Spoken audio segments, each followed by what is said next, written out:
नमस्कार दोस्तों, स्वागत है आप सभी का आपके अपने YouTube चैनल जीके जी सर के अंदर। देखिए, अपने रीट भर्ती परीक्षा है। रीट भर्ती परीक्षा में जो आपकी भाषा है, हिंदी है, संस्कृत है या इंग्लिश है, तो अपने संस्कृत भाषा के यहाँ पर आपको मैंने वीडियो उपलब्ध कराना स्टार्ट किया। तो मैंने शिक्षण विधियों का एक वीडियो डाल दिया, एक टॉपिक डाल दिया। 4-5 छोटे-छोटे वीडियो आप देख सकते हैं चैनल में, प्ले लिस्ट में जाकर के देख सकते हैं। और दूसरा जो की व्याकरण है 15 नंबर की वो आती है, उसकी वीडियो अपन स्टार्ट किया। तो सबसे पहला आपका वीडियो है वर्ण विचार का। वर्ण विचार, वर्ण को 2 भागों में बांटा गया, स्वर और व्यंजन। स्वर के बारे में अपन ने पूरा पढ़ लिया, व्यंजन भी अपन पढ़ रहे हैं। तो व्यंजनों का वर्गीकरण पढ़ रहे थे। तो व्यंजनों का वर्गीकरण 2 आधार पर किया गया है, एक उच्चारण स्थान के आधार पर और एक पर्यतन के आधार पर। तो आज अपन पढ़ने वाले हैं पर्यतन या यतन, उनके बारे में पढ़ेंगे। एक क्वेश्चन आपके पक्का आता है यतन या पर्यतन में से, एक क्वेश्चन पक्का पूछा जाता है एग्जाम के अंदर, चाहे वो रीट हो चाहे वो सीटेट हो। ठीक है, सीटेट में भी संस्कृत आती है, इसके संस्कृत जो लेता है बंदा, चयन करता है जिस भाषा का, तो उसके लिए भी उपयोगी है। फर्स्ट ईयर सेकंड ग्रेड की व्याकरण है तो उसमें भी ये उपयोगी है। तो दोस्तों चलते हैं अपन आज पर्यतन के बारे में। तो थोड़ा मैं आपको बता देता हूं कि अगर आप YouTube चैनल पर नए हैं और चैनल को आपने अभी तक विजिट नहीं किया है तो आप चैनल को जरूर सब्सक्राइब कर ले और पास में जो बेल आइकन घंटी का निशान है उसको भी आप प्रेस कर ले, ताकि जो भी मैं वीडियो डालूं, चाहे वो संस्कृत के हो, चाहे वो ज्योग्राफी के हो, चाहे वो हिस्ट्री के हो, वो सारे आपको उपलब्ध हो जाएंगे। मैं ज्योग्राफी भी, चाहे राजस्थान हो, इंडियन हो या जो वर्ल्ड ज्योग्राफी है, वो सारी वीडियो यहाँ पर उपलब्ध करवाऊंगा आपको। इसके साथ साथ आपको हिस्ट्री के वीडियोज भी मिलेंगे। तो दोस्तों चलते देखो पर्यतन। तो अगर पर्यतन की बात करें तो देखो यहां पर एक सूत्र है यत्नो द्विविध्या। यत्नो द्विविध्या, एक आभ्यंतरो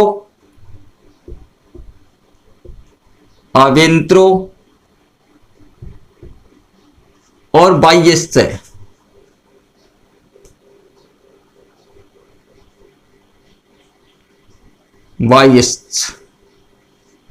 ठीक है, यत्नो द्विविध्या। यतन 2 प्रकार के होते हैं, पर्यतन है वो 2 प्रकार के होते हैं, एक आभ्यंतर और एक कौन सा होता है, बाह्य।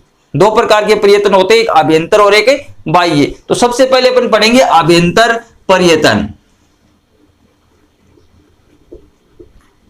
आभ्यंतर पर्यतन,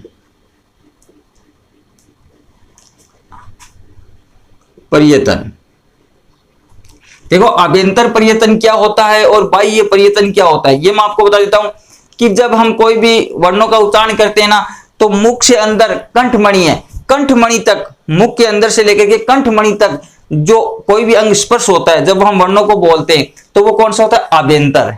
जो कंठ से लेकर के मुख के अंदर तक जो मतलब अंगों का स्पर्श होता है तो वो कौन सा होता है, आभ्यंतर। और बाह्य से का मतलब जब मुख खुलता है, ठीक है, तो मुख के जो अंग होते हैं बाह्य, तो वो कौन सा होता है, बाह्य पर्यतन। तो ये आपको ध्यान में रखना है। आगे एग्जाम में ऐसा नहीं पूछते, एग्जाम में सीधा ही पूछा जाता है आभ्यंतर पर्यतनों के जो सूत्र हैं उनके बारे में पूछते हैं।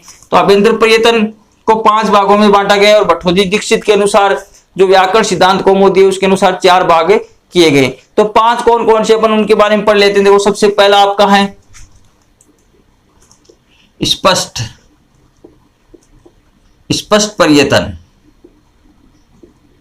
पर्यतन। इसका देखो सूत्र है, आपको ध्यान में रखना है, स्पष्ट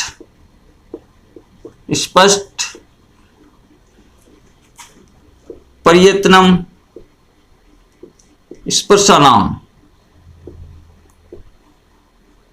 स्पर्शानाम।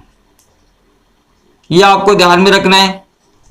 देखो स्पष्ट पर्यतनम स्पर्शानाम, स्पष्ट पर्यतनम स्पर्शानाम, तो ये ध्यान में रखना है सूत्र। स्पष्ट पर्यतन कौन से होते हैं, तो इसके लिए आपको सूत्र ध्यान में रखना है। सबसे पहले स्पष्ट पर्यतनम स्पर्शानाम। तो यहां पर आपको समझना है कि जो स्पर्श वर्ण होते हैं, स्पर्श व्यंजन जो वर्ण होते हैं वही क्या होते हैं, स्पष्ट पर्यतन होते हैं। अब आपके दिमाग में होना चाहिए, पिछला वीडियो मैंने डाला था 3 प्रकार के जो व्यंजन वर्ण होते हैं, ठीक है, स्पर्श, अंतःशब्द और उस, ठीक है। तो उसको आपको वीडियो देखें तभी आपके अपने आप समझ में आ जाएगा, ज्यादा आपको याद करने की आवश्यकता नहीं होगी। तो यहां पर आपको समझना है स्पष्ट पर्यतनम स्पर्शानाम, स्पर्श जो वर्ण होते हैं वही क्या होते हैं, स्पष्ट होते हैं। ठीक है, जब हम कोई भी वर्णों का उच्चारण करते हैं तो जो मुख के अंदर जीभ होती है ना, तो जीभ जब कोई अंगों को स्पर्श करती है तो वो कौन सा होता है, स्पष्ट व्यंजन, जो स्पष्ट रूप से इसमें बोला जाता है उसके द्वारा।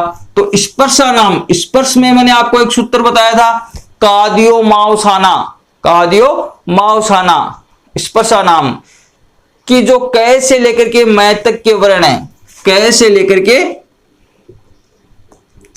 कै से लेकर के मै तक, कै से लेकर के मै तक के जो वर्ण है, तक के जो वर्ण है वो किस में आते हैं, स्पर्श में। और स्पर्श वर्ण क्या होते हैं, स्पष्ट परियतन होते हैं, ये आपको ध्यान रखना है। कै से मै तक क्या होते हैं, स्पर्श व्यंजन होते हैं, ठीक है। और ये स्पर्श क्या होते हैं, स्पष्ट परियतन होते हैं। क्लियर, आपके समझ में आया होगा। आपको अगर सूत्र याद न रहे तो ये याद रख लो सीधा सा, स्पष्ट में कौन से आते हैं, कै से मै तक के वर्ण आते हैं। दूसरा आपका सूत्र है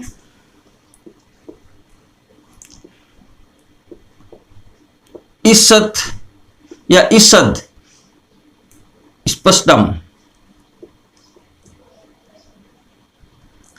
ईसद स्पष्ट परियतन, ये कौन से होते हैं, देखो इसका आपका सूत्र है ईसत स्पष्ट है मंत स्पष्टम अंतसत अंतस्ता नाम, इस स्पष्टम अंतस्तानाम।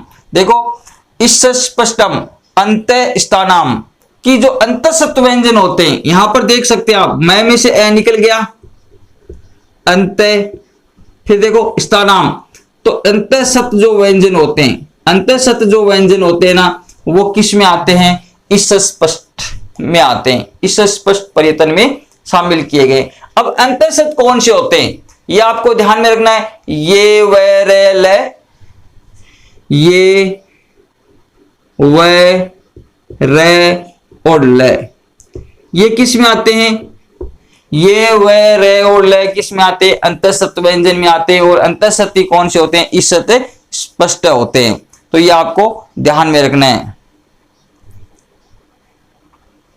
ठीक है दोस्तों, ये इतना आपके समझ में आ गया होगा, ठीक है। तो सबसे पहला सपृष्ठ है, सॉरी सपृष्ठ है, ये सपृष्ठ है। दूसरा ईसद सपृष्ठ है, पृष्ठ है, अंतस्तानाम। अब तीसरे की बात करते हैं, तो तीसरा है ईसद विवर्त है, ठीक है, ईसद विवृत परियतन, ईसद विवर्त परियतन। तो ईसद विवर्त में कौन कौन से आते हैं, देखो इसका भी आपका सूत्र है इस्त विवर्त मुष्णाणाम नाम, यह आपका सूत्र हो गया। ईसद विवर्त कौन से होते हैं, उत्सम जो वर्ण होते हैं। अब देखो उत्सम, यहां पर देखो मुंह में से ऊ निकल गया, स और मैं, उत्सम वर्ण।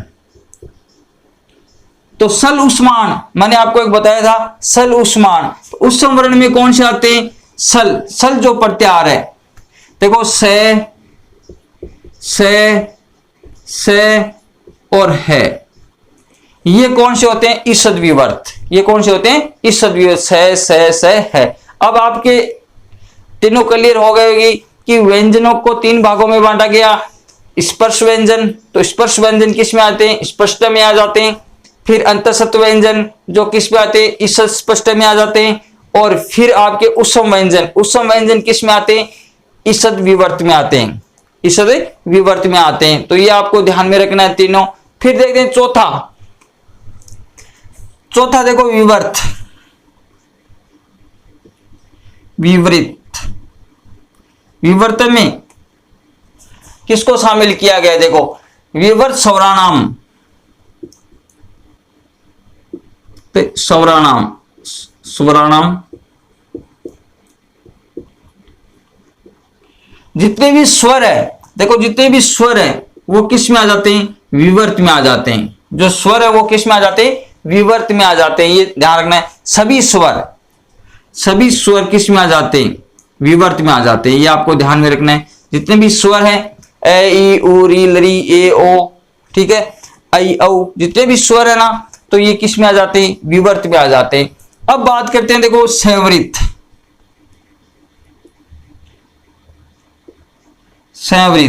संवृत में किसको शामिल किया गया, देखो हर्स्व से, वर्णस्य, हर्स्व से, वर्णस्य, प्रयोग्य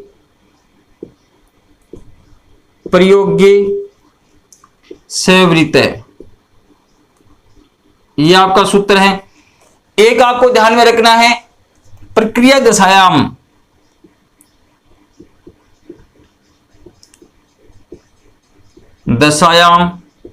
प्रक्रिया दशायाम तू विवर्त में हो।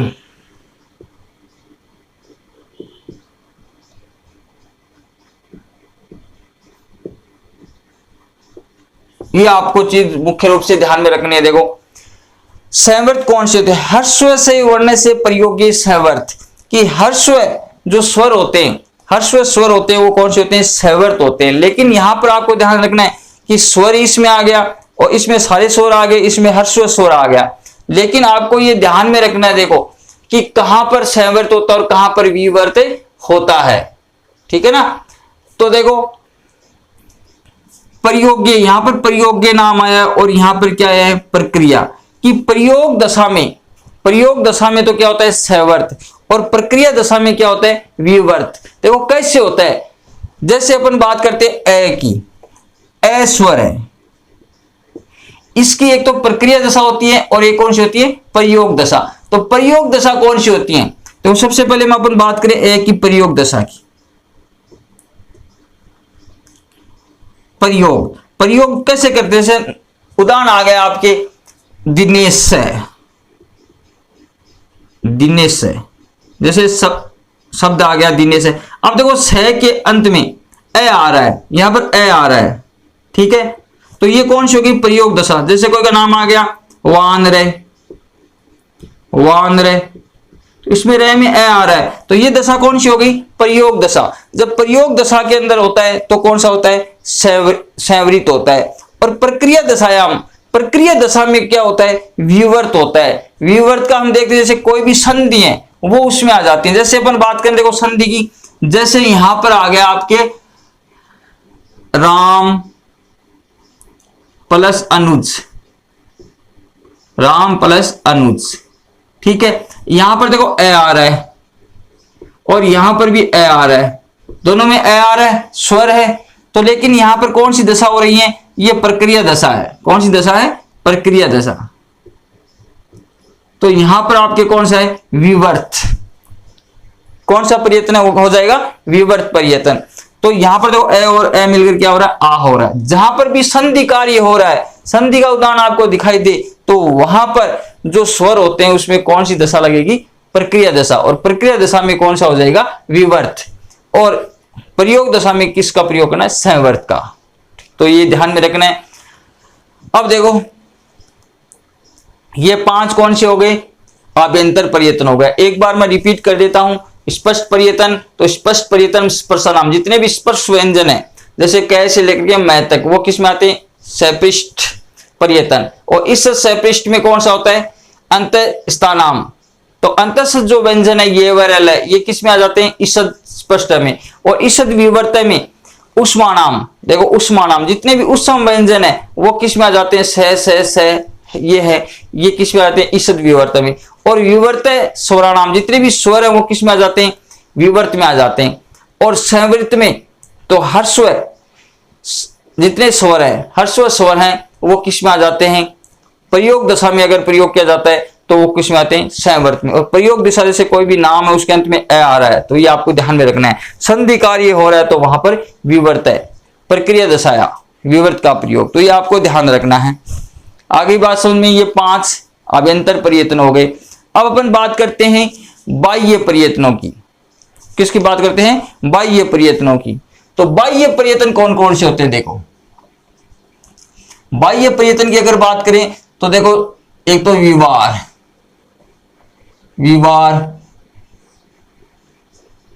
नंबर 1 विवार, दूसरा होता है नंबर 2 संवार,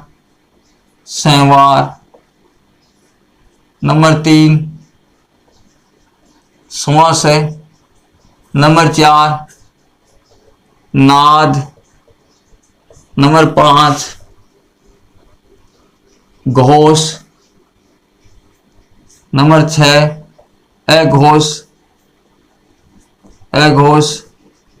नंबर 7 अलप प्राण,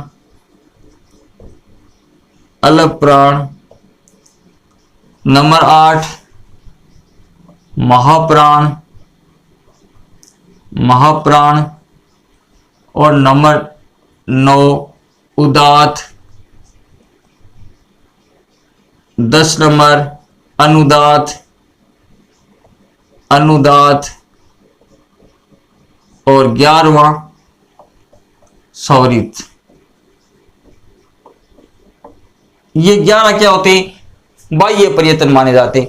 विवार, संवार, समास, नाद, घोष, अघोष, अलप प्राण, महाप्राण, उदात, अनुदात और सौरित। ये 11 क्या होते हैं? बाह्य प्रयत्न होते हैं। अब इनको भी याद करने के लिए देखो एक ट्रिक है, सूत्र है, छोटे छोटे हैं, तो उसको आप याद कर सकते हैं। तो विवार का मतलब क्या होता है? मुख का खुलना। विवार का मतलब क्या हो गया? मुख का खुलना। और संवार का मुख होता है अच्छी तरह से मुख का नहीं खुलना। और श्वास, जब मुख के अंदर से वायु क्या करती है? झहकृत करती है जब निकलते समय। और नाद का मतलब कम झहकृत होती है हवा। और घोष का मतलब कुछ आवाज निकलती है, ठीक है। अघोष आवाज नहीं आती है। अघोष अलप प्राण, जो कम हवा निकलती है। अलप प्राण का मुख होता है वायु है, वो कम मात्रा में निकलती है। और महाप्राण का मतलब जो ज्यादा मात्रा में निकलती है। तो ये 11 आपके क्या है? बाह्य प्रयत्न है। तो अब देखो, इसको याद करने के लिए आपके सूत्र हैं, 5 सूत्र हैं। खरो, विवारा, श्वासा, अघोषाच।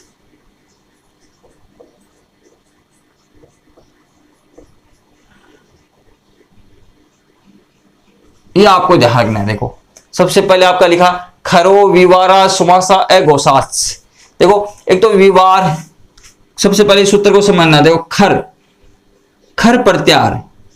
खर प्रत्यार में कौन कौन से आते हैं ये ध्यान रखना है। तो खर प्रत्यार में देखो आपका माहेश्वरी सूत्र है। माहेश्वरी सूत्रों को आपको सबसे पहले याद करना है। जो 14 माहेश्वरी हैं, किस प्रकार से उससे क्या बनाए जाते हैं? प्रत्याहार बनते हैं। तो ऐसा एक वीडियो मैंने डाला है, प्ले लिस्ट में आप देख सकते हैं। संस्कृत की एक प्ले लिस्ट, इसमें संधि भी पढ़ाई हुई है, तो वो आप देख सकते हैं। माहेश्वरी सूत्र भी पढ़ाए हुए हैं, उनको आप जाकर के देखिए कि किस प्रकार से प्रत्याहार बनते हैं, तब आपके अपने आप याद हो जाएगा। तो आपको एक खर याद रखना है। खर प्रत्याहार। खर प्रत्याहार में जितने भी वर्ण आते हैं उसमें विवार, समास और अघोष, विवार, समास और अघोष प्रयत्न आते हैं। खर में देखो खप छटत,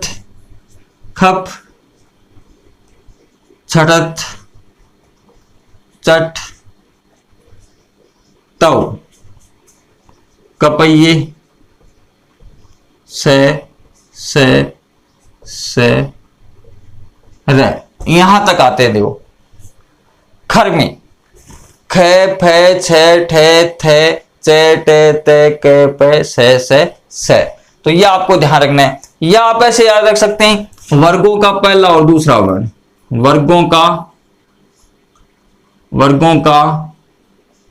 पहला व दूसरा वर्ण एवं से। ये किस में आ जाते हैं? विवार, श्वास और अघोष में। विवार, श्वार और अघोष में आते हैं। तो खर याद रखेंगे। अगर आपके महाश्वास सूत्र याद है तो कोई दिक्कत ही नहीं, आप खर याद रखो। खर में विवारा, श्वास, अघोषास। देखो विवार, समास और एगोस, ये तीनों किस में आ जाते हैं? खर्ग। खर्ग में जितने वर्ण आ रहे हैं वो इसमें शामिल किए गए पर्यटन में। तो आप ये सूत्र याद रखो, खरो विवारा श्वासा एगोसास, खरो विवारा श्वासा एगोसास। तो खर में आप ध्यान रखो, खप छड़ चढ़ता हो कपये से सर, इस प्रकार से आपके चलते। तो ऐसे याद नहीं रहे, जो नई बंदे जिसकी संस्कृत नहीं रही हुई है तो वो आप सीधे याद रख सकते हैं वर्गों का, कि जैसे कै वर्ग, चय वर्ग, टय वर्ग, तय वर्ग और पय वर्ग। तो वर्गों का पहला दूसरा, जैसे कै ख, चय छ, टय ठ, तय थ और पय फ, पहला दूसरा और से, ये किस में आ जाते हैं? इनमें आ जाते हैं। दूसरे अगर सूत्र की अपन बात करें, देखो दूसरा आपका सूत्र है हस स्वारा स्वारा नादा गोसास, नादा गोसास। ये दूसरा आपका याद करने का तरीका है। हस, हस जो प्रत्यार है, हस जो प्रत्यार है, ठीक है, उसमें कौन कौन शामिल के? स्वर, नाद और घोष, ये पर्यटन आ जाते हैं हस के अंदर। हस में जितने वर्ण आते हैं ना वो इसमें शामिल किए। हस में देखो है ये वरट, आपने महासूत्र पढ़ा होगा, है ये वरट लण, ठीक है। फिर जबइये, जबइये घड 10, घड़ 10, जबगढ़ 10, गढ़ 10, जबगढ़ 10, यहां तक आ गए। देखो आपके महासूत्र है ये वरटे लण यमगणनम, सॉरी यमगणनम मैंने लिखा नहीं यहां पर बीच में, है ये वरटे लण यमगणनम, यम गण नम, फिर जबइये, जबइये, फिर गढ़ 10, गढ़ 10, गढ़ 10, गढ़ 10, जबगढ़ 10,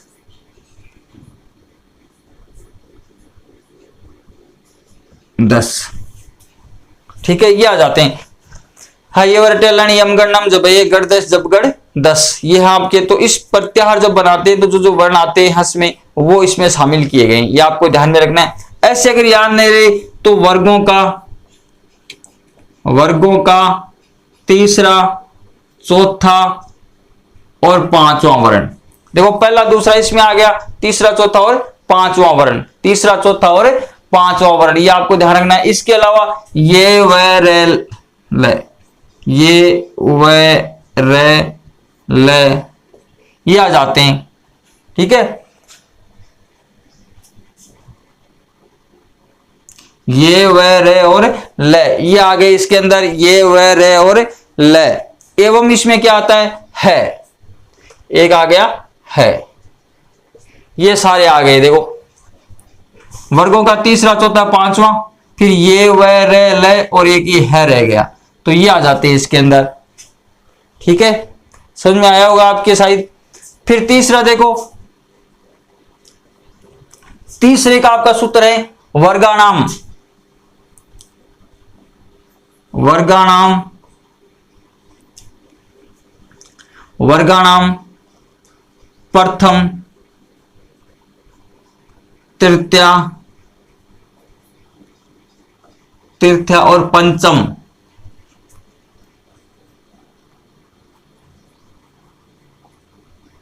पंचमा,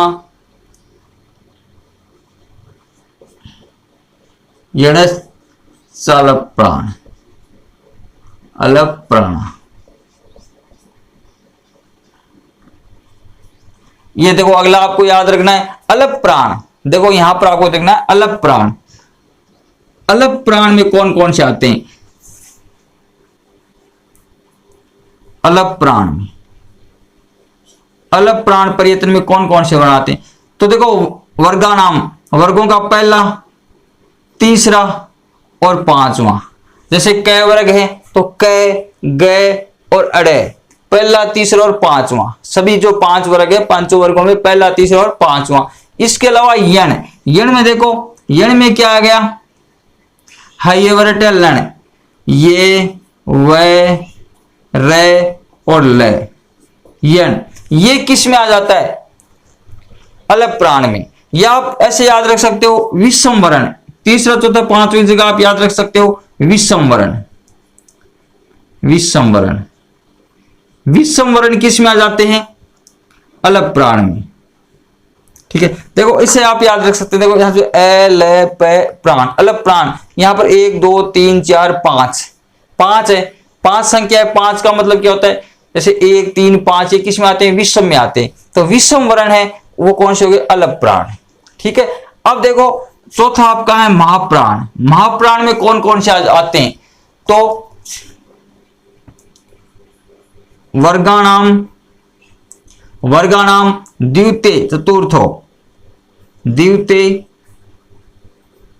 चतुर्थो, द्वितीय चतुर्थो सल, एक आता है सल, तो सलश्च महाप्राणा, महाप्राणा, यह आपको ध्यान रखना है। देखो महाप्राण में कौन कौन से आते हैं, महाप्राण में कौन कौन से आते हैं, अलग प्राण में विषम, तो इसमें सम आ जाएंगे, वर्गों का दूसरा और वर्गों का चौथा। इसके अलावा एक आ जाता है सल, सल में देखो से और है, ये किस में आ जाता है, महाप्राण में। देखो वर्गों का दूसरा चौथा और सल, यहां पर देखो सल प्रत्यय आ रहा है, सल का मतलब से हल, तो से और है ये आ जाते हैं, तो ये किस में आ जाएंगे, महाप्राण में। अब आप यहां पर देखो समवर्ण, समवर्ण और सल किस में आते हैं, महाप्राण में। अब महाप्राण और अलग प्राण में अंतर आ जाता, तो आप यहां पर याद करने के लिए क्या कर सकते हैं, महाप्राण, यहां पर देखो 4 वर्ण आ रहे हैं, 4 अक्षर आ रहे हैं, तो 4 आ रहे हैं, इसका मतलब 4 सम में आता है, तो जो सम वर्ण है वही कौन से, महाप्राण। और सम से याद रखो सल, सम से सल, सल जो प्रत्यय आ रहे हैं वो किस में आते हैं, महाप्राण में। अलग प्राण में देखो 1 2 3 4 और 5 वर्ण आ रहे हैं, इसका मतलब 5 क्या है, विषम है, तो विषम वर्ण किस में आते हैं, अलग प्राण में। और एक याद रखो ये व रे ल, ये आते हैं अलग प्राण में। अब बच गए उदात, अनुदात और सौरित। तो देखो पांचवा आपका है सौरा, सौरा, उदात, अनुदात, उदात, ठीक है, उदात्ता, अनुदात और सौरित, सौरित, यह आपको याद रखना है। सौरा, उदात, अनुदात और सौरित कि जितने भी स्वर वर्ण हैं वो किस में आते हैं, उदात, अनुदात और सौरित में। जितने भी स्वर है स्वर किस में आ जाते हैं, उदात, अनुदात और सौरित में। तो ये 5 इधर आपको याद रखना है, 5 इधर सूत्र याद रखने हैं, ठीक है। खरो, विवार, श्वास, अघोषा, तो विवार, श्वास और अघोष पर्यटन में कौन से वर्ण आते हैं, खर वर्ण आते हैं, या ऐसे याद रख सकते हैं वर्गों का पहला, दूसरा और से। फिर देखो हस में स्वर, नाद और घोष ये आते हैं, हस प्रत्यार बना लो, यम गणनम जबे गर्दश जबगर 10, तो यहां तक याद रख सकते हैं। वर्गों का तीसरा, चौथा, पांचवा और ये वाले है। फिर देखो वर्गों का पहला, तीसरा और पांचवा और यण किस में आते हैं, अलग प्राण में, तो 1 3 और 5 विषम वर्ण किस में आ जाते हैं, अलग प्राण में। और महाप्राण में वर्गों का दूसरा, चौथा और सल, तो वर्गों का दूसरा, चौथा से हर इसमें आ जाते हैं। और जितने भी स्वर हैं वो उदात, अनुदात और सौरित में आते हैं, तो ये आपको ध्यान में रखना है, ठीक है। यहाँ पे आप 5 आपको ध्यान में रखना है, लेकिन भट्टोजी दीक्षित के अनुसार जो व्याकरण सिद्धांत कौमुदी है उसके अनुसार 4 या अभ्यंतर प्रयत्न माने गए। इस सदविवर्त को उसने शामिल नहीं किया गया है, इस सदविवर्त है उसको भट्टोजी दीक्षित ने शामिल नहीं किया और इसको इसमें शामिल कर दिया गया विवर्त के अंदर। व्याकरण सिद्धांत कौमुदी भट्टोजी दीक्षित ने जो लिखी थी तो उसके अनुसार 4 ही माने जाते हैं अभ्यंतर प्रयत्न।